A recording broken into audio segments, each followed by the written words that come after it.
Thank you, Madam Speaker. My question is to the Chief Minister. Chief Minister, the latest crime statistics reveal that total offences against the person have jumped from 7,409 to 7,959 during your 7 months in office, a surge of 550 offences, or roughly 7.4% increase.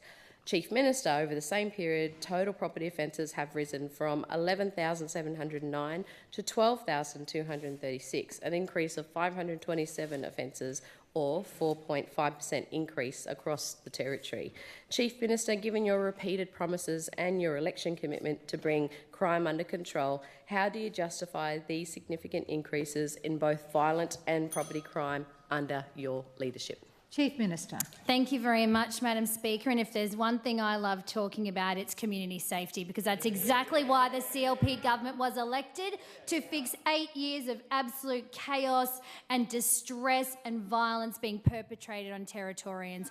And you know what, Opposition Leader? Change doesn't happen overnight. And despite the fact that within 8 weeks of coming to government, we have increased the laws. We passed Declan's laws, stronger bail, post and boast, wanting knife crime, ram raids, nuisance public drinking. We've had DV changes. We've given police better powers of entry. We even recalled Parliament in a historic move to pass Australia's strongest bail laws, Madam Speaker. And do you know what is interesting for those listening at home is that Labor didn't support us on anything except for the bail laws a couple of weeks ago, Madam Speaker. And so we're starting to see, and again, crime stats are only one measure, Madam Speaker. We are on record tirelessly as saying the measure of success on reducing crime is when our community feels safe. That is what success looks like. And are we there yet? No. We are not there yet, Opposition Leader. But when you do look to the crime stats, and I know you cherry-picked, what we're seeing broadly across the territory is house break-ins. Excuse me, it's my turn to talk. Yeah. Silence, please. Opposition Leader. We're seeing really significant reductions in house break-ins. Big numbers. For example, in Darwin and Palmerston, down 47%. Alice Springs is only down 2%. Katherine down 38%. So pretty consistent with the exception of Tennant Creek. And then we're also seeing robberies significantly down as well, in big numbers too. Silence. In big numbers.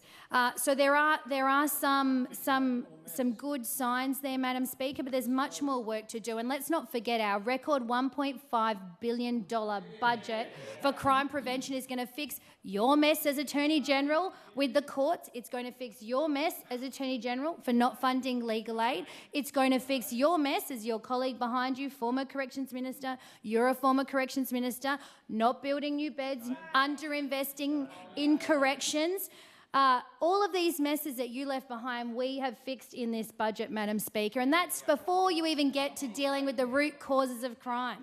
Our work in making sure parents are getting kids to school. Our work with Circuit Breaker to be getting kids into the care and support that they need to turn their life around. We're building a boot camp in Alice Springs. We've brought online 500 more beds in just 9 months, Madam Speaker. The list goes on and on about what we've done. Is it enough? Absolutely not. But are we stopping? No, Madam Speaker. This is just the beginning. We have only just started, and we will not rest until the Territory is a safe place to live, work, visit and invest. Yeah. Member for Karama, what is your question? Thank you, Madam Speaker. My question is to the Chief Minister and Minister for Police. Chief Minister, yesterday the NT News reported that a black mother with a history of harming cops has had her bail application rejected after fresh accusations she assaulted police in the line of duty. The NT News also went on to report that the judge said he doesn't have a high degree of confidence in releasing her back into the community. Chief Minister, even though it is still early days, this seems to be a clear example of how our tough new bail laws are working. Can you update the House on how community safety is being improved by our strong approach? Thank you. Chief Minister. Thank you, Madam Speaker. I certainly can, Member for Karama, and you are a tireless, vocal advocate for your community. I've been out in your electorate with you many times, and the personal way in which you are out there with your community, in their living rooms, in their front yards, in their businesses, supporting them through what has been hell on earth under Labor. I commend you for your leadership and for being such a strong voice for your community. And people in Karama, that electorate, more than anyone else, care about reducing crime.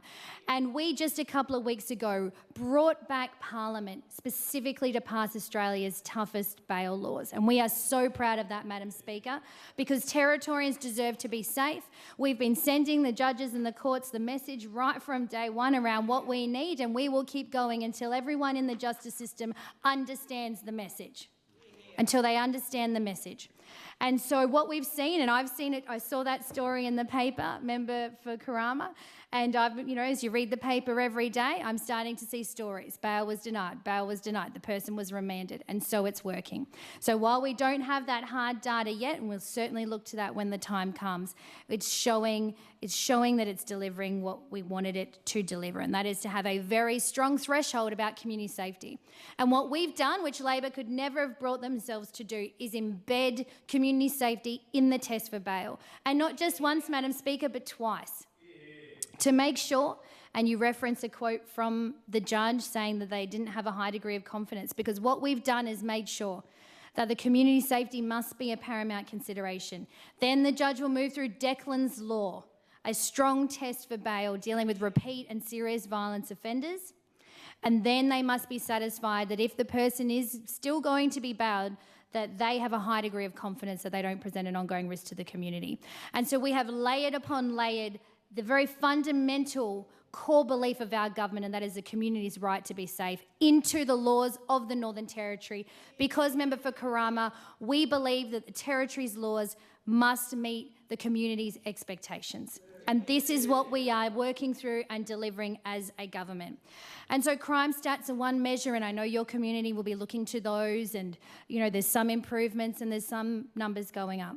And that is a very sad reality that we face. But we will not give up. We've only just started. We've passed a range of additional powers for police, record $1.5 billion budget to deliver crime prevention across courts, across corrections, across police, record $608 million budget for police, up $47 million on last year.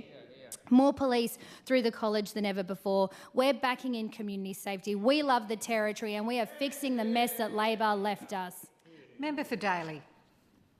Thank you, Madam Speaker. My question is to the Attorney-General. Minister, Territorians are reporting a notable increase in problem drinking, with your government scrapping the minimum floor price. We're also seeing a sharp rise in alcohol-related assaults in Darwin, Katherine and Alice Springs.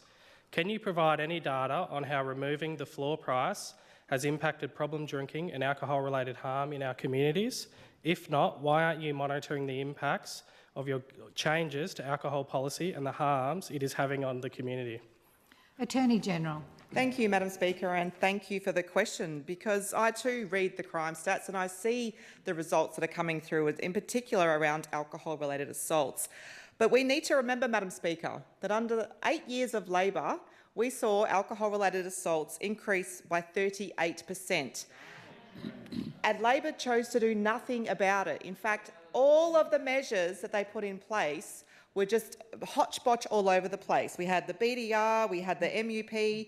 Madam Speaker, you would remember very clearly the Stronger Futures, which they let lapse and let the rivers of grog flow through Alice Springs, causing absolute destruction to that town.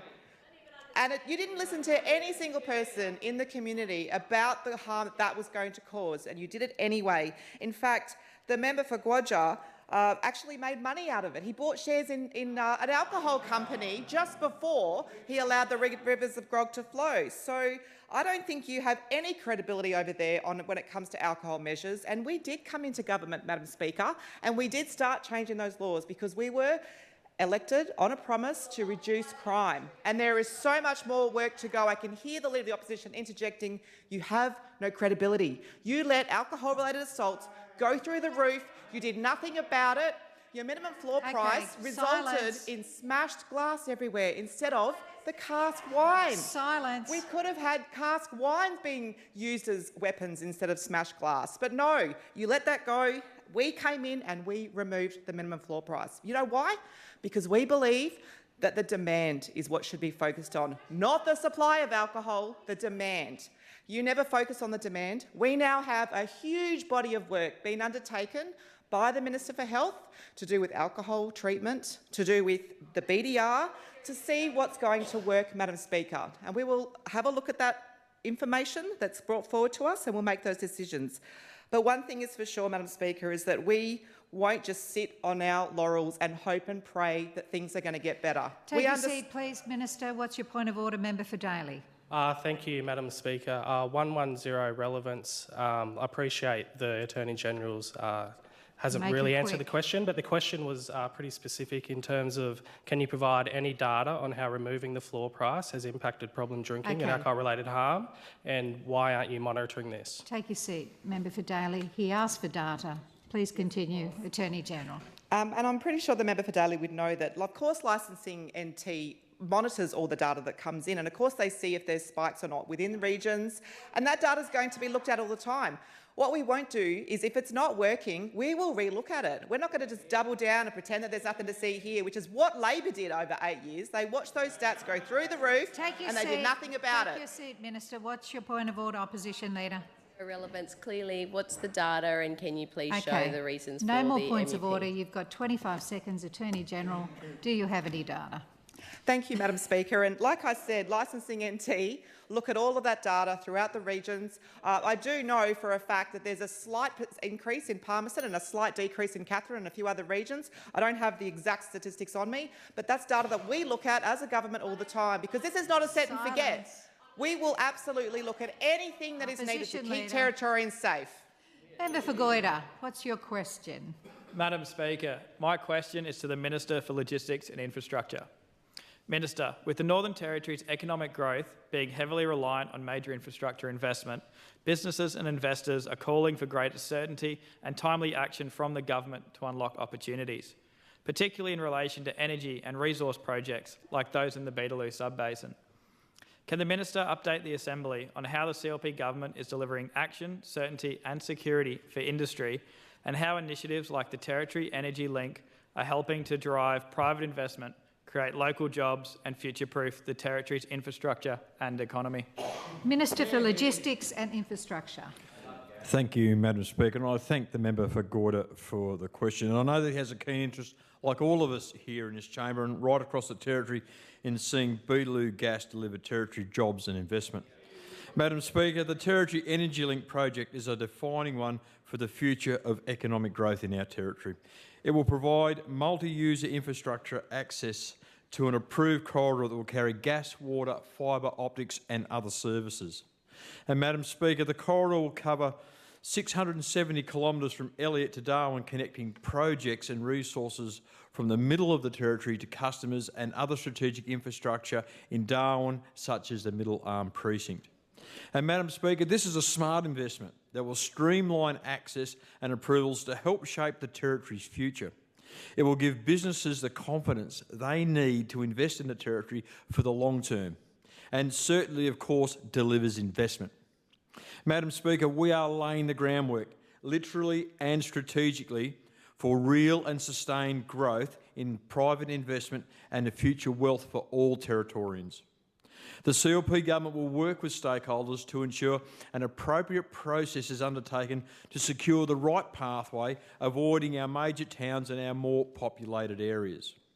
And Madam Speaker, this corridor will open new opportunities in industries we know we need to grow, such as energy, including gas, critical minerals and essential services such as water and optic fibre. Madam Speaker, it will connect Central Australia and the Beetaloo region to Darwin and beyond in a smart, secure and a coordinated way. We know businesses need certainty, and certainty around access, certainty around land use and, of course, timing. And the Territory Energy Link, Madam Speaker, provides all of that. It will lower risks and make it easier for businesses and proponents to plan and invest.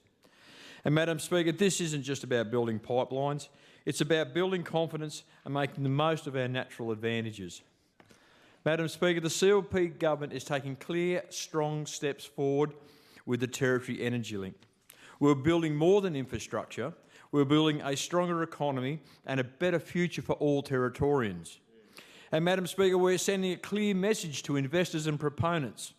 We are serious about the Territory's future. We are serious about its growth through all important investment into enabling infrastructure. Madam Speaker, the Territory can become a powerhouse in the Australian energy market, and enabling infrastructure programs like the Territory Energy Link will make this a reality, Madam Speaker. This is great infrastructure, Madam Speaker, for the future of the Territory and the future of Territorians, and it will help us rebuild and grow our economy. Leader of the Opposition, what is your question? Thank you, Madam Speaker. My question is for the Chief Minister. Chief Minister, your own local member for Katherine has admitted on radio, quote, "We never seem to have enough police in Katherine." The member for Katherine also confirmed there are no police auxiliary liquor inspectors at bottle shops in Katherine, and she's described the situation as, quote, "very bad." Chief Minister, the latest crime statistics back up the member for Katherine. Since the CLP took office, assaults in Katherine are up by 12%, serious harm offences have jumped to 40%, and assaults in March were 27% higher than in March this time, 2024. Chief Minister, how can the people of Katherine have faith in your government's law and order agenda when your own local member, who is also a government minister, says there aren't enough police, there's no point of sale intervention at bottle shops, and violence in the community is getting worse?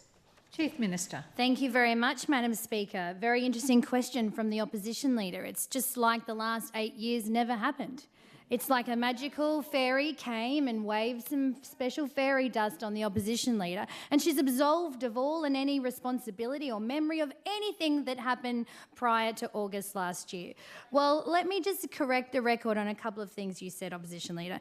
Number one, it was your government that got rid of Pallies.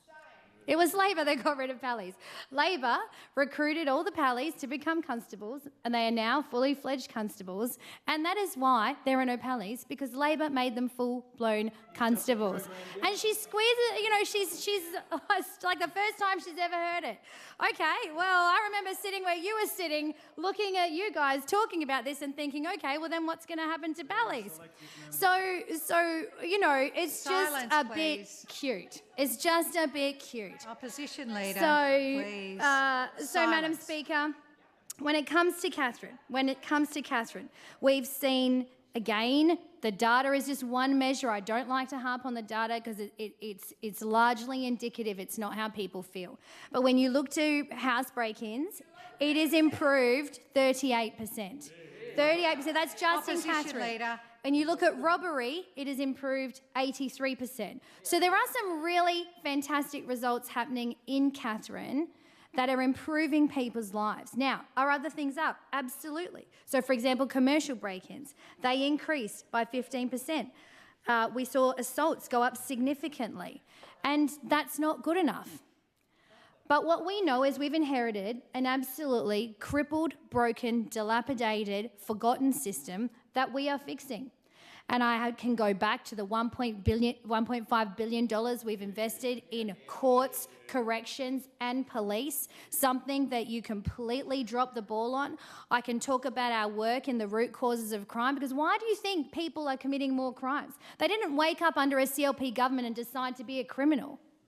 They were criminals because of your framework. They were criminals because you didn't empower the bush. They were criminals because you didn't provide economic opportunities and employment. They were criminals because you didn't make kids go to school. Minister, what is your point of order, Opposition Leader? Standing Order 110 relevance. I know the Chief Minister's focused on giving everyone a history lesson, but the question was specifically around why aren't you listening to your own member for Katherine with the people of Katherine saying things are getting worse? Take your seat, Opposition Leader. I think the Chief Minister is responding to your question.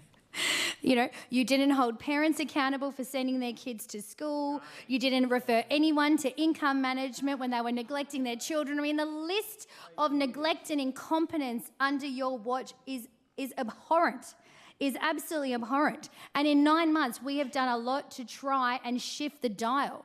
Now, when you talk about police in Katherine, they're doing an exceptional job, and we're sending another 15, 16 to Katherine very, very soon, Madam Speaker, as we graduate yet another police recruit squad. And we have got 56 additional police under the CLP than under Labor. Your time's expired.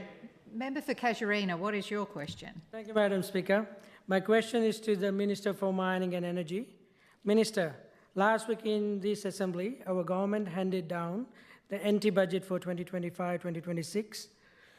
We heard in the budget that the mining sector formed the largest contributor to the NT's gross state product in 2023 to 2024 at almost 25% and employs over 4,000 people. Moreover, the mineral royalties provided by NT Mines, including over 200 million provided in 2024 to 2025, are critical to our rebuilding the NT economy. Minister, one of the NT's flagship mining operation is GEMCO, the world's largest magnesium mine, which has been offline since March 2024 due to tropical cyclone. Could you please update the Assembly as to when GEMCO will be back online and providing for the Territorians? Minister for Mining and Energy. Leader of the Opposition, please be quiet. Thank the member for Casuarina for his question, because he understands, Madam Speaker, that the royalties from the resource sector pay for the hospital in Casuarina. They pay for the schools in his electorate, and they pay for the police right across the Northern Territory, including in Katherine.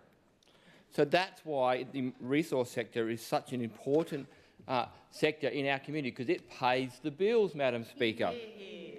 Madam Speaker, under our government, royalty revenue is set to significantly rise because GEMCO has come back online this week. Madam Speaker, in fact, there's a boat there getting loaded right now. Member for Madam Speaker, the member for Nycliffe said last week that the NT royalties forecast are coming down in a slow decline. If she had read the budget paper, she would realise that the dozen-plus mining projects currently waiting for final investor demand are not including in those forecasts, and the $346 million expected in royalties in this coming financial year is a 16% increase for 24-25. So, Madam Speaker, the resource sector, which includes the gas and the mining sector, it is our central focus of our government strategy to rebuild the economy because, Madam Speaker, it makes money for the Territory. It pays for the hospital. It pays for the police. It pays for the education system. In fact, it pays our bill here, Madam Speaker, because that's what it does. It makes money for the government to spend. We expect the substantial increase in mining royalties and the associated revenue going forward due to several projects coming online. This includes this week's recommencement operations at GEMCO and also the opening of the Nobles Knob gold mine in Tennant Creek, the land of opportunity. I congratulate GEMCO on their rapid work to repair the wharf, install a critical bridge and conduct other mine repairs which cost over 317 work hours to get that work done. 317,000 work hours, Madam Speaker, to get it back online, which will pay for us, pay for us Territory to move forward. In 23-24, GEMCO Manganese lost almost 1/4 of the Territory's output in mineral value. The loss of GEMCO production in March 24 resulted in an estimated $170 million loss of royalty revenue in the 23-24 budget in these finalised figures. Thankfully, Madam Speaker, the NT will begin to receive this vital own source revenue again. GEMCO Manganese is a critical component to the global steel industry and a large component of the expected $4.8 billion mineral value for the 25-26, $4.8 billion. Madam Speaker, the Petroleum and Commonwealth is expected to receive almost $2 billion through the Petroleum Rent Resource Tax as part of the 25 budget. Leader of the Opposition, what is your question? Thank you, Madam Speaker. My question is to the Minister for Prevention and Domestic Violence. Minister, the latest crime statistics confirm that domestic violence is getting worse under the CLP government. In March 2025, there were 626 domestic violence-related assaults across the Territory, 75 more than in the same time March last year in 2024. That's an increase of nearly 14% in just 12 months. This is not a one-off spike, Minister. In 7 months since the CLP took office, there have been 4,481 DV-related assaults in the Northern Territory. That is 428 more than the previous 7 months, an increase of almost 11%. Minister, domestic violence assaults are in Darwin, nearly up by 23%, with double-digit increases also recorded in Katherine, Tennant and our regional areas. Minister, what urgent action under your leadership will you take to protect victims and reverse the alarming trend across the Northern Territory? Minister for Prevention of Domestic Violence. Thank you, Madam Speaker, and thank you to the member for Goyder, and thank you very much to the Leader of the Opposition for the question. The reality is, Madam Speaker, we inherited such a terrible situation in the area of domestic, family and sexual violence. We inherited an environment where many programs were rolled out, many millions of dollars were spent, with zero focus on whether those programs were actually achieving outcomes. And when you want to unwind what is happening in a space where you can't see what's working, what's not working, where there's so much noise going on, it takes, unfortunately, some time, Madam Speaker, to actually really look and drill down and see what is not happening.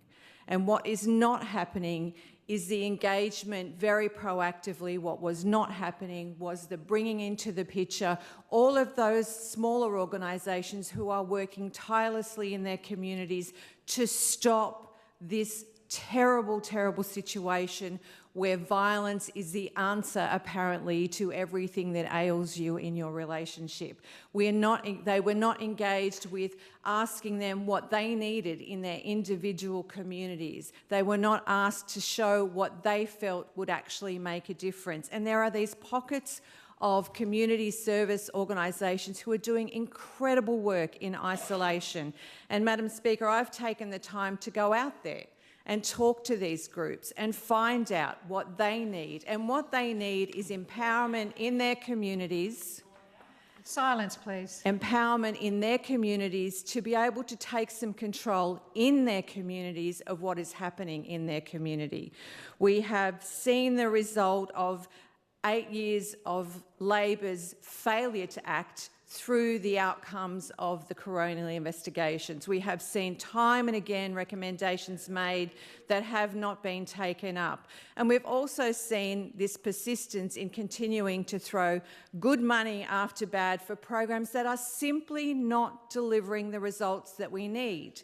So turning that ship around, Madam Speaker, is a very big task, and it involves bringing everybody along on the journey, not just in the crisis space, but most importantly in the prevention space, Madam Speaker, so that we can absolutely address the root causes, where we can work with our young people and show them that violence is not the answer. What is the answer is going to school, learning a job, facing the reality of what they're living with and helping turn that around. Member for Fanny Bay, what is your question? Thank you, Madam Speaker. My question is to the Minister for Infrastructure and Logistics. Minister, the Cullen Bay Ferry Terminal is a critical transport hub for thousands of Territorians, particularly those living in communities of Tiwi Islands and Mandorah. With recent disruptions caused by sediment build-up in the ferry channel, there is growing concerns about safety, reliability and continued access. Can the Minister please update the House on what actions the Finocchiaro CLP government is taking to address these issues and how the government is delivering that certainty and security that ferry passengers and operators rely on? Minister for Logistics and Infrastructure. Thank you, and I thank the member for Fanny Bay for the question. I did pick up on the interjections from the member for Daly whilst the member for Fanny Bay was asking the question, and you'd think the member for Daly would like to sit here quietly and listen, because this affects the residents of his electorate greatly. And of course, the CLP Finocchiaro government is taking real action, not just talking, when it comes to maintaining safe and reliable ferry services for Territorians. Every year, over 150,000 people rely on those ferry routes, including thousands of trips between Darwin, the Tiwi Islands and Mandurah. And, Madam Speaker, this is a critical link for families, workers and communities right across the top end. And delayed maintenance and Labor's failure to action has caused many headaches for passengers and operators. It's simply not acceptable for families to gamble on whether they'll make it to work or school, or for local businesses to be left uncertain about staff arrivals. And, Madam Speaker, what was Labor's plan? There was no further dredging scheduled until 2026. We found this out when we came into government, and the problem already existed and Labor knew about it. And this was leaving Mandorah residents to face yet another year of unreliable services. Take your seat, please, Minister. Member for Daly, what is your point of order? 110 relevance just for the Minister. Mandorah is not a community. No, it's Wagga Beach and Belyuen. You'll try that again, and there'll be no more points of order. Minister, please continue. Thank you, Madam Speaker. You're on a warning. The member for Daly thinks this is a joke, and this is about the communities that he represents, Madam Speaker. That shows the respect he has for the people who live across the other side of the harbour and on the Tiwi Islands, Madam Speaker. Minister, take your seat. Opposition members, please be quiet, be respectful, listen to the minister. You've got the... Thank you, Madam Speaker.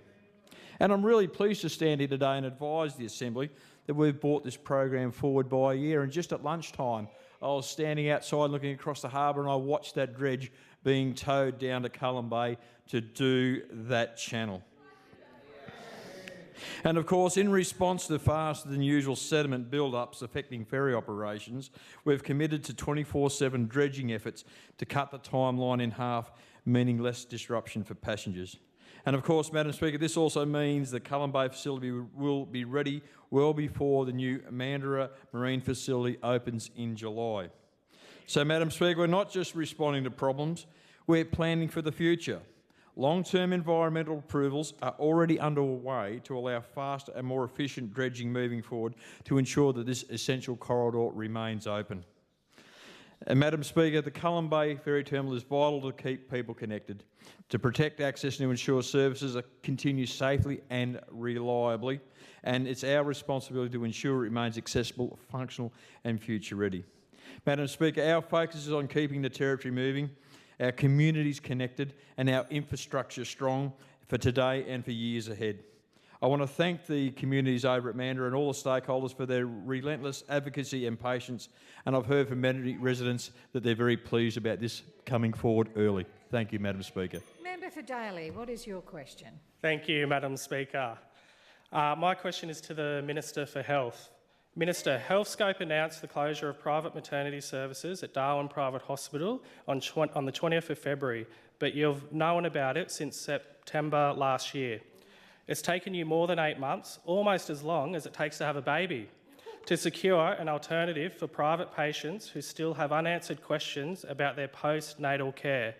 It's also taken you that long to request federal government assistance to support increased demand at RDH, even though Tasmania secured support back in February. Meanwhile, Budget 2025 provides no funding for the extra 300 births a year expected in our public system. You claim to deliver action and certainty, but your inaction has created deep uncertainty and insecurity for pregnant Territory women. When will you actually do something for those left in limbo? Minister for Health. Well, thank you, Madam Speaker, and I thank the member for his question. The member for Daly, I think, said that we had known about the closure since last year, but in his first statement he confirmed that we were formally advised in February this year that Healthscope would be closing their maternity services. So despite the speculation that the member for Daly is creating, we were advised in February that Healthscope would be closing maternity services at the hospital. So what we have been doing is that, yes, we have been working across the board since we were formally advised that the Healthscope would be closing maternity services. So there has been some back and forth with Healthscope. They first said that they'd be closing in April, then we got further advice that they would be closing in June. The advice that we have is that there's 250 babies born per year, not the 300 that the member for Daly seems to think are being born at the private hospital. But the information we have, Madam Speaker, I do want to confirm that the Darwin Public Hospital is fully equipped to take on the extra births at the Royal Darwin Hospital. What it is roughly 10% of additional births at the hospital. And Madam Speaker, last night we held a forum with some of the affected families of the closure of the private service. And yes, many of the families are frustrated. Many of the families are frustrated and angry that Healthscope have made the decision to close those services. What we are doing, Madam Speaker, is we're filling to the very best of our ability to fill the void that's been left behind by Healthscope. It's Healthscope closing the service. It's not the Northern Territory Government closing the service. What we've been doing is working across the board and what we have developed, and we were there last night to look at the luxury hotel package for those mothers that want to leave, or can clinically be assessed to leave the hospital early. Those packages are available at the hospital or to go home to their residents here in Darwin. But what we do want to assure all Minister, families is that... please take your seat. Member for Daly, what is your point of order? Thank you, Briefly. Madam Speaker. 110 relevance. There was another part to the question, and it was in regards to why hadn't you spoken to the federal government for assistance to increase demand at RDH?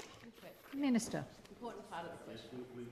And I was getting to that, but yes, we are working with those families. We are delivering the packages that we have promised right from the word go. We have written to the federal government, Madam Speaker, and we've asked for a sum of $35 million to improve the infrastructure at the Royal Darwin Hospital. So that letter has gone to the federal minister, and we're hoping to hear back from him soon to move ahead, to improve the services, to improve the infrastructure, to ensure the safe delivery of babies at the Royal Darwin Hospital. Member for Wanguri, what is your question?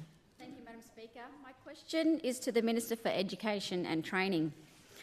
Minister, I know people in my electorate of Wanguri are doing it tough with the increased cost of living.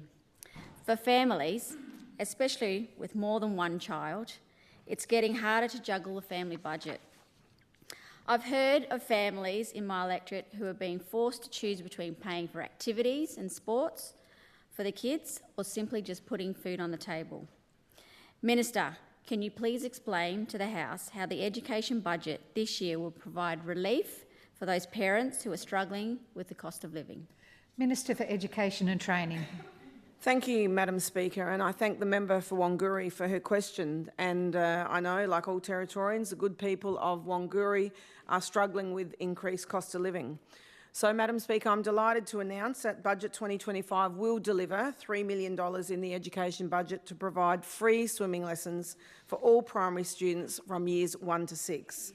This means parents do not have to put their hand in their pocket to use their $100 sports vouchers or to ensure their children's learn life-saving water skills. Swimming lessons are free, and I've spoken about this numerous times, Madam Speaker. All transport and pool entry costs are covered under this free swimming lessons. Another example of the CLP listening to families who are feeling the cost of living pressures. A range of delivery models have been implemented so far this year to ensure all students, regardless of where their school is, benefit from this program. And so far, 127 out of 134 schools across the Territory have locked in their Swimming and Survive program this year. Of those, 44 schools have already completed their program in Term 1, which is more than 3,600 students who have already received free swimming lessons.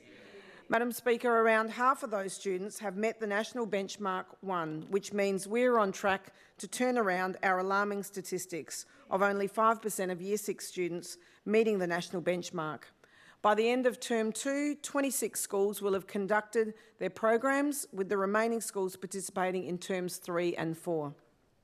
The department is currently working through logistics with 7 very remote schools to bring their programs to fruition. And as you know, Madam Speaker, being in and around water is a huge part of our lifestyle. With our amazing weather, national parks, outdoor lifestyle, fishing, yet we see the highest rates of drowning per capita in the country.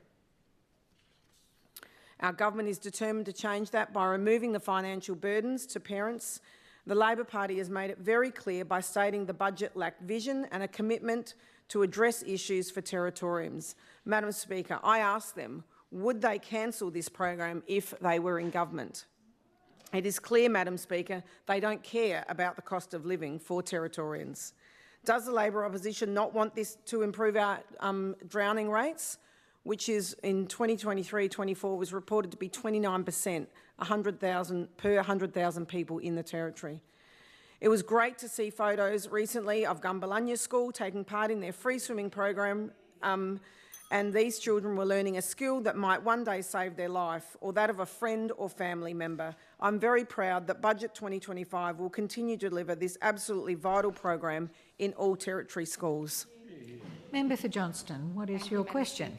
Madam Speaker, my question's for the Minister for Prevention of Domestic Violence. Minister, we've heard a lot about the circuit breaker program from this government. In fact, it's the main answer the government gives when we ask about where domestic violence money is being spent. But when I look at the circuit breaker website or the Community Safety NT website about the circuit breaker program, there is no mention of domestic violence. Can the Minister explain how the circuit breaker program is informed by domestic violence prevention expertise? What evaluation measures the Minister is using when she tells us that it is successful in domestic violence prevention? And can the Minister please share this data with the Chamber? Thank you. Minister for Prevention of Domestic Violence. Thank you, Madam Speaker, and thank you to the member for Johnston for her question. I'm often talking about the statistics and the success of circuit breaker, so I'm not sure how she's missed it, but I'm more than happy to tout those statistics again, because one of the things that we know, Madam Speaker, is if we are going to change what is happening in the domestic violence space, we have to start with our kids. We have to work with them and get them to understand that what they're being exposed to often on a daily basis is not normal behaviour. And the member for Goyja earlier today said, violence is not normal in our communities, in our Indigenous communities. Is absolutely right. And we have to make sure that we show these kids who are being exposed to some very horrendous situations that that is not the answer. That is not normal behaviour, and that is not the path they should take. So what do, Madam Speaker? You try to get these kids before they get into trouble, before they find themselves in the court system, before they find themselves in Don Dale, earning that apparently greatest hits piece of jewellery that everybody is seeking at the moment, which is the ankle monitor, which we see. We're now seeing kids actually get fake ones so that they can fit in. That is how distorted the community has become. So circuit breaker has now been in place since December of last year, and the team who have piloted that project and demonstrated just how successful it is in Alice Springs, and they have been doing an amazing job. And if you want to talk about frontline workers who are delivering, the circuit breaker team, without question, Madam Speaker, are delivering. They are out every night working with kids and their families to make sure that those kids are safe and that they can find out exactly what is going on with those families, that means that that child is out on the street. And then they bring the wraparound services into the program, Madam Speaker. Oh, sorry, Minister. Please take a seat. Member for Johnston, what is your point of order? 1110 relevance. Thank you, Minister. My question was, can you tell us how it's informed by DV prevention expertise? What evaluation measures are put in place to show that it is preventing DV, and can you share that data with the Chamber? Thank you. Okay, Minister's got the call. Thank you, Madam Speaker. And as I was saying, they are out every night, and then they go and they work with those families to find out what is going wrong that sees those kids out in the street. And they are then doing referrals to support services. Sometimes it's the health department for health issues. Sometimes it's domestic family sexual violence specific crisis accommodation because the family as a whole have members who are at risk. Sometimes it's actually getting the child to school. Sometimes it's actually about seeing what referrals can be done into men's behaviour programs. Take your seat. I think it's going to be a point of relevance, point of order. Same point of order. There is no question that this program is doing things. My question was, where's the data to show and the evaluation, and can you share with the Chamber that it is working to prevent domestic violence? Thank you. Minister, continue. And thank you, Madam Speaker. And so what we've seen is 141 kids brought into this program. 141 kids who are now safer, who are not being exposed to those horrendous situations, and the evaluation will come out at the end of the first 12 months. Expired, Minister. Member for Blaine, what is your question? Thank you, Madam Speaker. My question is to the Minister for Corporate and Digital Development. Minister, in November 2024, this government passed legislation to fix issues relating to enforcement orders for unpaid fines and penalties, a problem that went on for some 20 years. When the problem was identified a few months before the CLP came into government, all enforcement processes ceased, meaning many fines and infringements were not being recovered. essentially meaning that people were doing the wrong thing without any enforcement of a consequence. Minister, can you please update the House on how these legislative changes not only provided a solution to a decades-long blunder, but have also provided for improved enforcement processes and increased recovery of funds owed? Thank you, Minister. Minister for Corporate and Digital Development.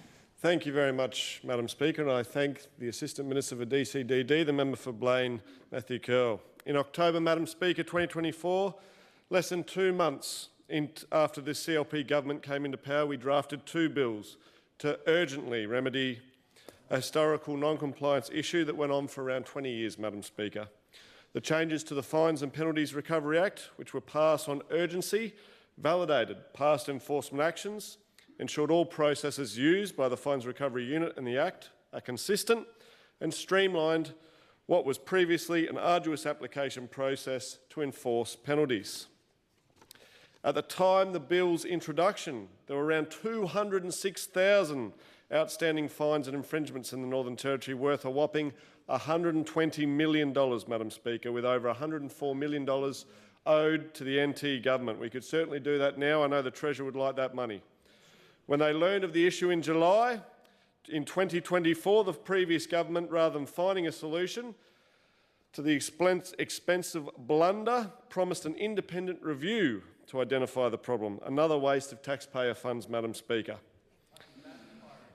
What we already knew, Madam Speaker, was that instead of pushing pointless expenses onto the taxpayer, we worked quickly with the Department of Corporate and Digital Development to make necessary changes required to fix the issue. The Fines Recovery Unit is actively working to recover money owed to the NT government, Madam Speaker.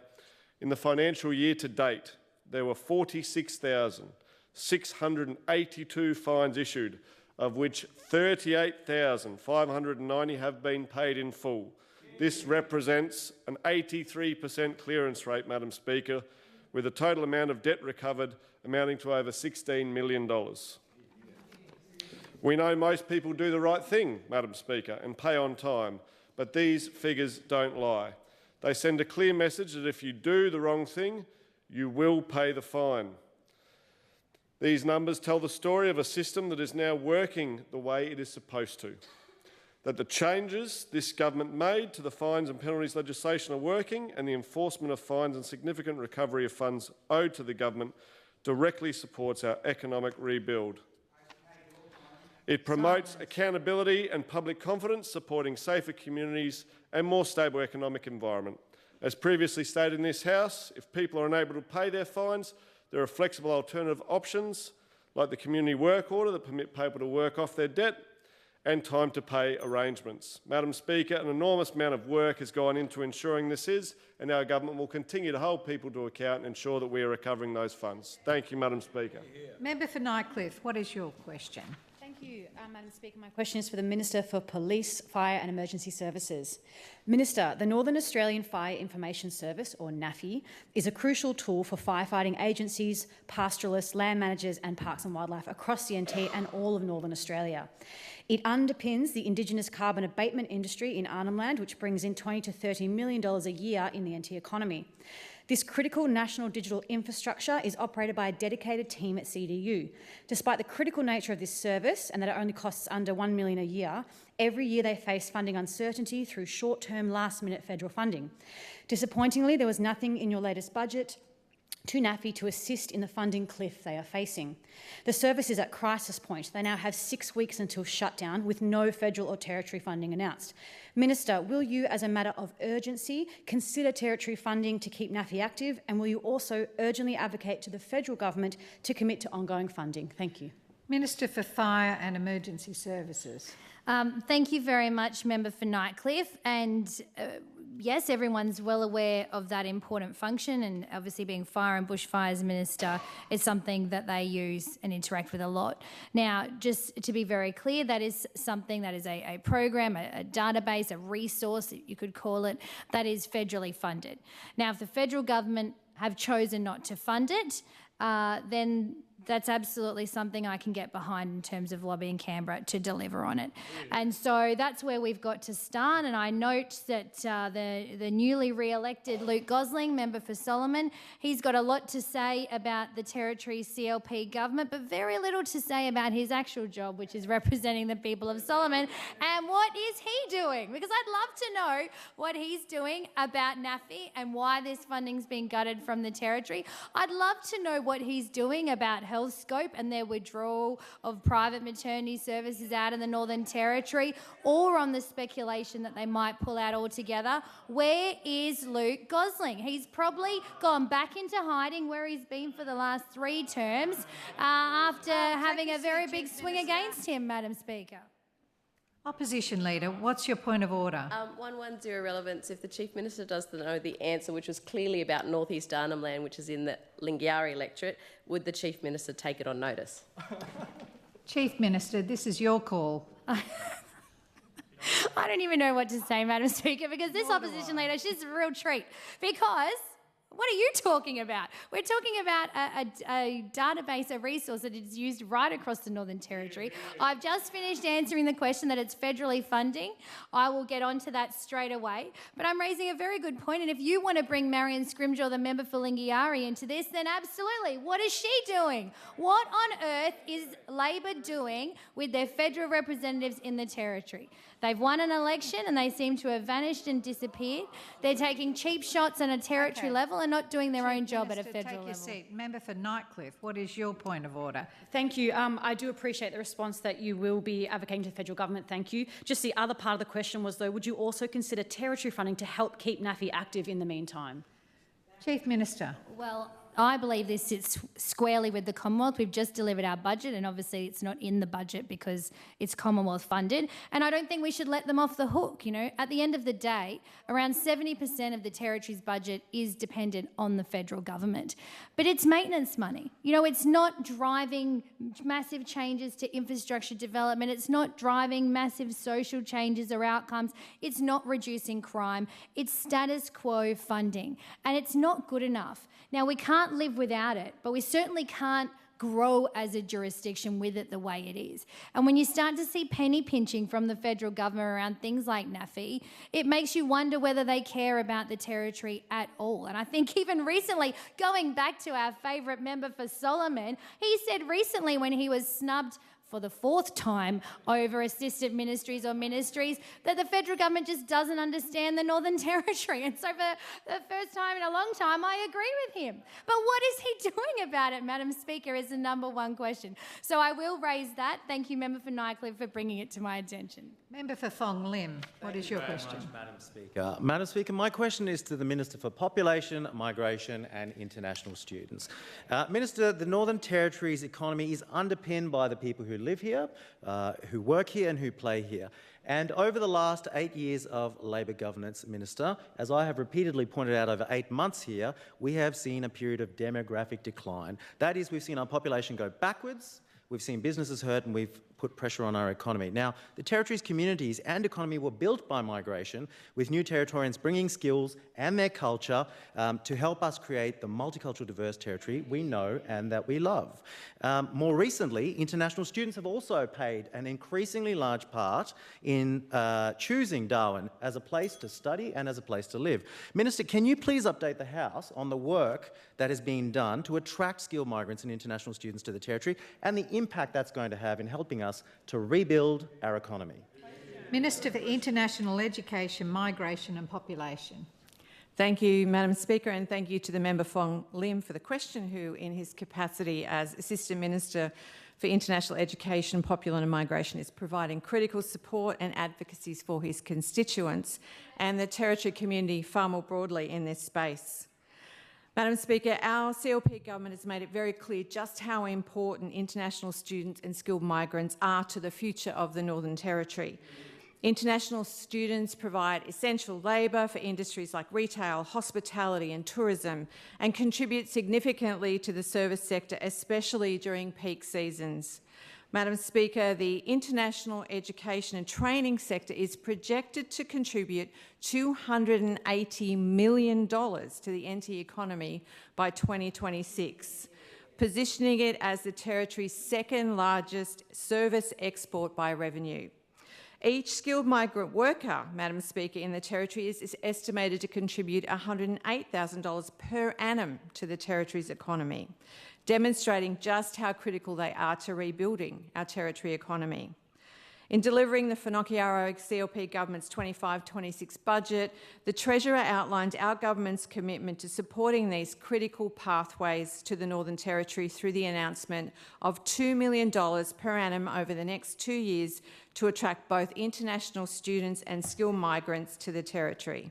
And this will be achieved through supporting Migration NT with almost $500,000 to ensure timely assessment of the increased, almost doubled, general skilled migration applications, as well as the NT designated area migration agreement, which we increased significantly from 600 to 2,500 from memory, which is a massive increase for us. The remainder of the funding will facilitate business and community engagement, including migration information sessions hosted through the Territory, IT and portal enhancements to improve efficiency. We'll also work to support retention of skilled migrants through the expansion of the Skilled Workers Engagement and Support Program. We'll have delivery of interstate and international marketing and events in target locations that promote the Territory as a place to work and live, working to grow our population, which we know is so critical to the future of the Territory.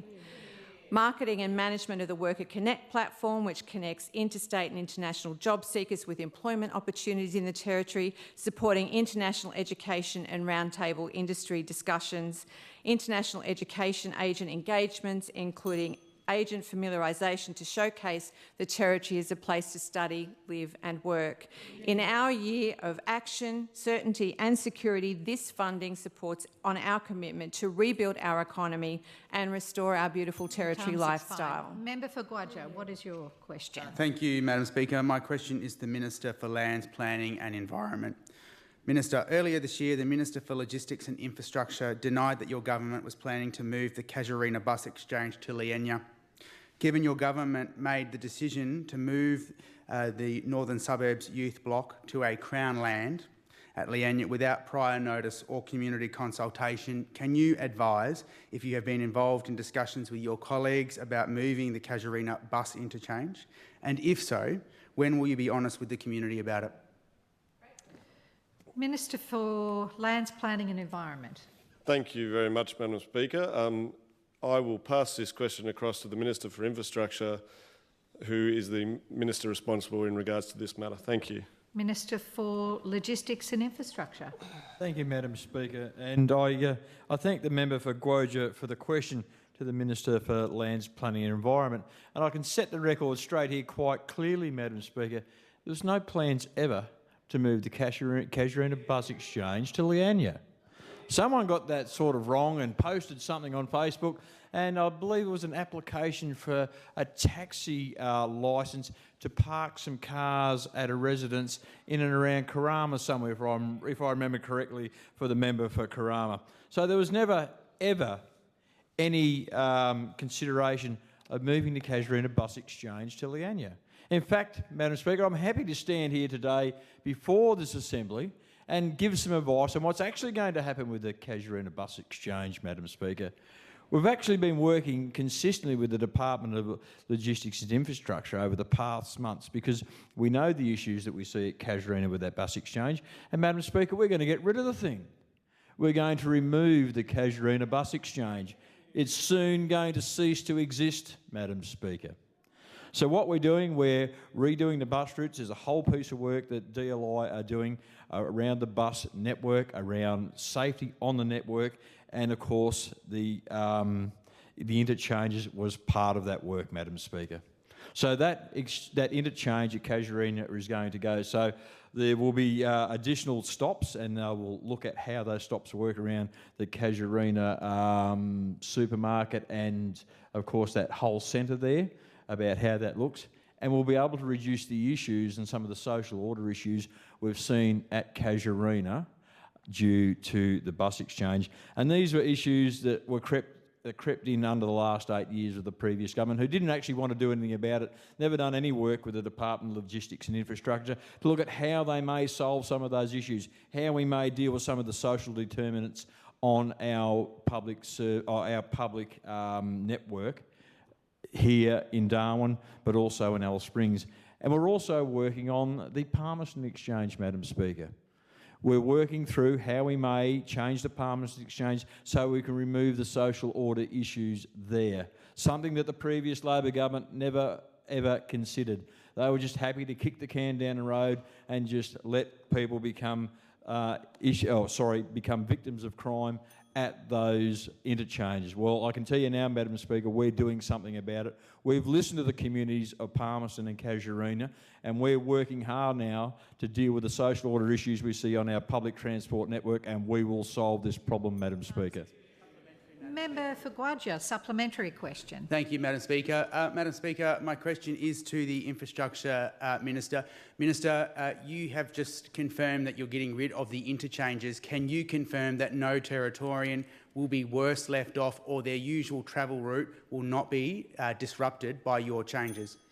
Minister for Logistics and Infrastructure. Thank you, Madam Speaker. Again, I thank the member for the question. And there's a large piece of work taking place, the member for Gwaja, around the entire network. There's a review taking place of the entire public network for our buses here in the top end.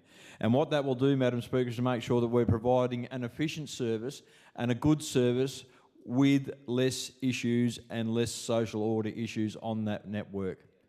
And what the department are doing is to make sure that the buses will run on time. People will still get to work, kids will still get to school when they need to, Madam Speaker, because the work is being done. It's work that the previous government failed to do. They weren't interested in doing any reform of the public transport network.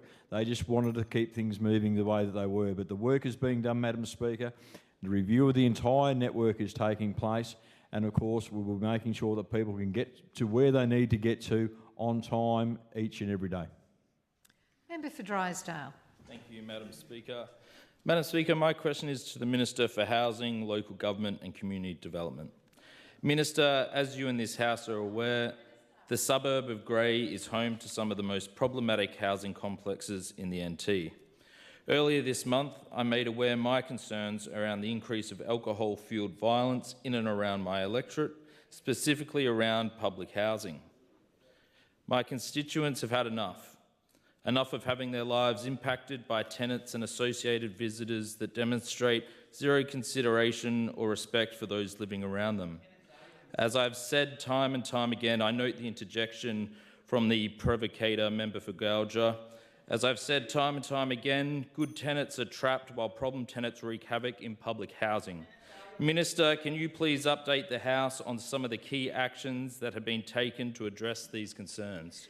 Minister for Housing, Local Government and Community Development. Thank you, Madam Speaker, and I thank the member for Drysdale for this important question. Member for Drysdale, with community safety as our #1 priority, I know you're very passionate about addressing the ongoing issues, and I know the other members in this House are also passionate about this very issue. Drinking, the impact of disgraceful behaviour, it's all impacting on the community. With the inaction of the Labor government, as we know, 8 years of Labor, but those that need reminding, it was 19 out of the last 24 years of Labor as well. So with the inaction of the Labor government, housing complexes such as the ones in Grey have been left defenceless, unsupported and fearing for their safety, as common areas are used as local pubs, bathrooms and fight clubs. Good tenants have been left to tolerate public drinking and ongoing social behaviour, antisocial behaviour, for far too long. They've been left to fear for their safety when walking out their own front door. I stood up in this House earlier this year and made a commitment that the CLP government will take decisive action to provide certainty and security for Territorians. I can now announce today that as part of the housing reform, consultation has already been happening with Licensing NT. Negotiations have been held to declare common areas in public housing complexes alcohol-restricted areas. Member for Drysdale, in April 25, the application to declare the common area of 107 Emery Avenue alcohol restricted due to the severity of ongoing antisocial behaviour was approved. This is a huge achievement. Any person, whether that be in a public housing resident or visitor who is found to have alcohol in their possession will have it tipped out and they will be escorted off the premises by our authorities. Fines will be issued with the potential to ban persons from the premises for a full 12 months. We're getting back to basics, better services, safer streets and stronger communities. Member for Drysdale, I'm pleased to share that with this successful outcome at Emery Avenue, multiple applications have been initiated for our high-risk complexes right around the Northern Territory. We will put accountability back on those who do the wrong thing in public housing complexes and ensure safety for all Territorians. Madam Speaker, this has been going on far too long. We've seen an increase in drinking, antisocial behaviour in public housing for far too long. 8 years of inaction under the Labor government. We're getting ahead with all of these changes. We're moving ahead with further changes as we speak, and we look forward to implementing those, Madam Speaker. Thank you. And any further questions, I ask that be put on the written question paper. Thank you.